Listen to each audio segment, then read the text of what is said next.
10年了，这个数字落在任何一段关系、一部作品，甚至一首歌上，都自带一种沉甸甸的分量。还记得10年前的那个夏天吗？影院灯光暗下的那一刻，一句轻轻的"你相信有永恒的爱吗"，就像星星一样，就这么毫无防备地撞进了无数人的心里。那时候的大鱼海棠，带着点初生牛犊般的青涩与执拗，把春与坤之间那种跨越生死的羁绊，实实在在地烙在了我们的青春记忆里。咱们说实话，现在回头再看，当年我们为了银幕里的故事掉眼泪，未必全是冲着剧情设定去的，更多的是在那个年纪，谁心里没住过一个愿意为一个人、为一个念头奋不顾身的自己呢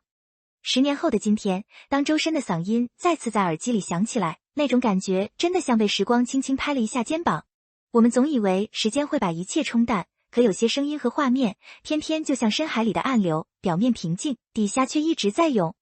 每次听到大鱼的前奏，我总会忍不住想，艺术最迷人的地方，大概就是它从来不怕时间检验，反而越沉越有味道。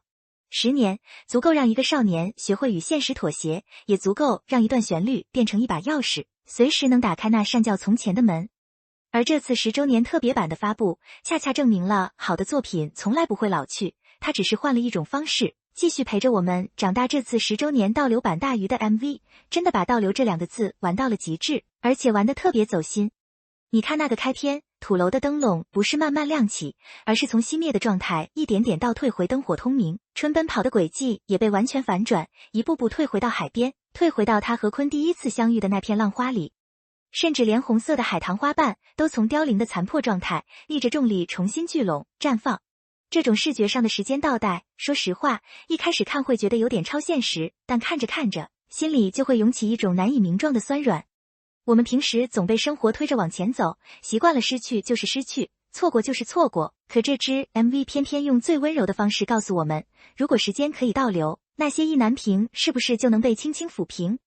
从影视语言的角度来看，倒放不仅仅是剪辑技巧，它更像是一种心理补偿机制。在现实里，我们无法重来，但在光影和音乐交织的这几分钟里，我们至少可以借着一帧帧倒退的画面，和自己心里的那个遗憾握手言和。这种设计不刻意煽情，却比任何直白的哭诉都更有力量。我每次看到秋的牺牲在画面中被时光倒带化解，都会忍不住感叹，创作者太懂观众了。他们知道我们缺的不是一个圆满的结局，而是一个可以安全释放情绪，重新拥抱自己的空间。仔细扒这支 MV 的细节，你会发现主创团队真的把心思藏在了每一个不起眼的角落里。最让我起鸡皮疙瘩的是片尾一闪而过的日历，稳稳地停在了2016年7月8日。对，就是电影当年正式上映的日子。这个细节没有配任何多余的解说，就那样静静地出现，却像一把精准的手术刀，直接切开了时间的截面。现在的网络环境里，弹幕早就成了观众情绪的第二现场。你能看到00后的年轻人在屏幕前刷着 DNA 动了，原来这就是刻在骨子里的旋律，也能看到90后默默按下暂停键，把画面截图发到朋友圈，配上一句原来10年，真的会让少年变成大人。你细品这种代际之间的共鸣，真的特别奇妙。一部10年前的作品，居然能同时戳中2代人的软肋，这本身就是一个文化传播上的小奇迹。年轻一代听到的是旋律的新鲜感和视觉的惊艳，而经历过那个夏天的人，听到的是自己回不去的时光。我们总说青春是场大雨，即使感冒了还想再淋一次。这支 MV 就像把那场雨重新下了一遍，只是这一次雨里多了几分释然。时间从来不会为谁停留，但它会替我们把最珍贵的瞬间打包好，藏在某个熟悉的音符里，等你某天偶然回头，它依然在那儿，完好如初。这种跨越年龄层的情感共振，恰恰说明了好内容是不挑受众的，它只挑真心。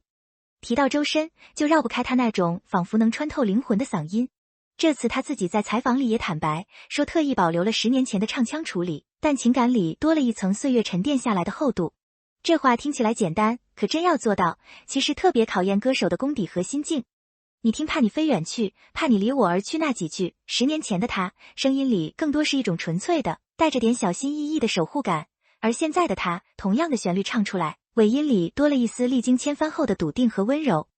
从声乐专业的角度看，这种变化不是技巧上的炫技，而是生命体验自然流淌出来的结果。气息的控制更稳了，共鸣的层次更深了，但最难得的是他没有用成熟去覆盖最初的干净。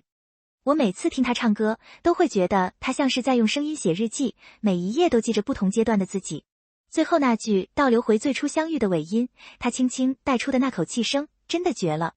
那不是刻意为之的喘息，更像是一个人在深夜翻看旧照片时，那声无声却充满感慨的叹息。我们听歌，听的从来不只是音准和气息，而是声音背后那个活生生的人，是如何带着10年的风霜，依然选择用最初的真挚去回应岁月。这种克制又深情的表达，恰恰是现在快餐文化里最稀缺的东西。MV 里最戳我泪点的，其实是那些被刻意倒放，却从未直接说出口的遗憾。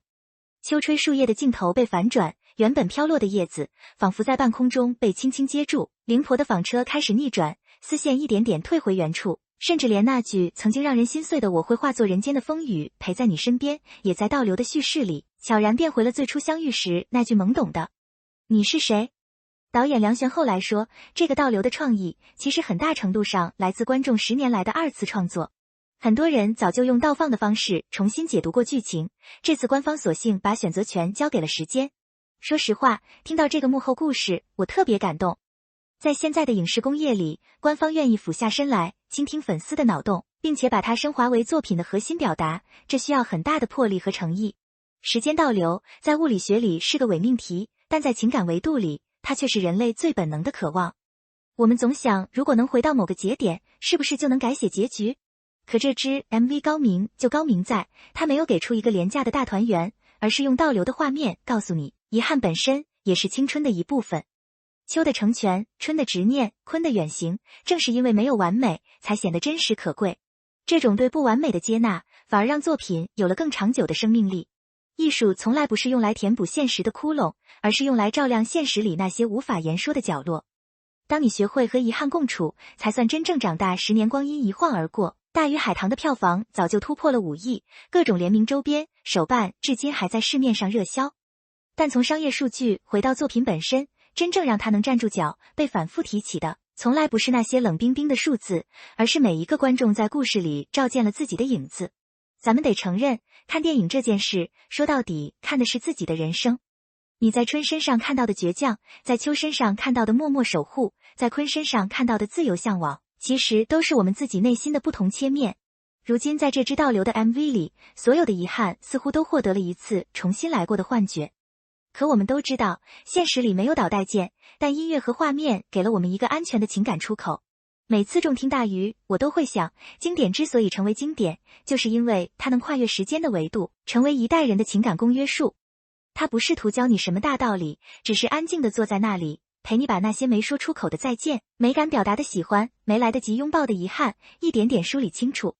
在这个人人都在追求效率和结果的时代，愿意花10年时间去沉淀一首歌，打磨一支 MV， 守护一段情怀，本身就是一件特别奢侈又特别浪漫的事。我们怀念的从来不是某部电影，而是那个曾经毫无保留的相信爱、相信梦、相信永恒的最纯粹的自己。数据会过时，但共鸣永远保值。所以当周深的歌声再次响起，当倒流的画面缓缓落幕，我总觉得这支 MV 像极了一封寄给所有追光者的时光回信。信里没有长篇大论的说教，只有一句句轻轻的问候。无论你走了多远，经历了多少次的跌倒与爬起，那个曾经相信爱能超越生死的少年，始终在最初的地方静静的等你。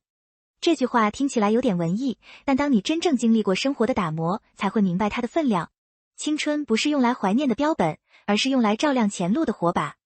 10年后的我们，或许早就学会了权衡利弊，学会了把情绪调成静音模式，但每当大鱼的旋律响起，心里那块最柔软的地方依然会被轻轻触动。这大概就是音乐和影像的魔力，他们不负责替你解决现实难题，只负责在你快要忘记自己是谁的时候，温柔地提醒你，别忘了，你曾经也是个眼里有光的人。未来的路还长，我们依然要往前走，但带着这份10年沉淀下来的温暖与力量，走起来大概会更有底气一些。时间从未倒流，但爱永远向前。愿我们都能在各自的岁月里，活得像大鱼一样自由，也像海棠一样，历经风雨，依然热烈绽放。而这首唱了10年的歌，大概还会陪着我们走向下一个10年。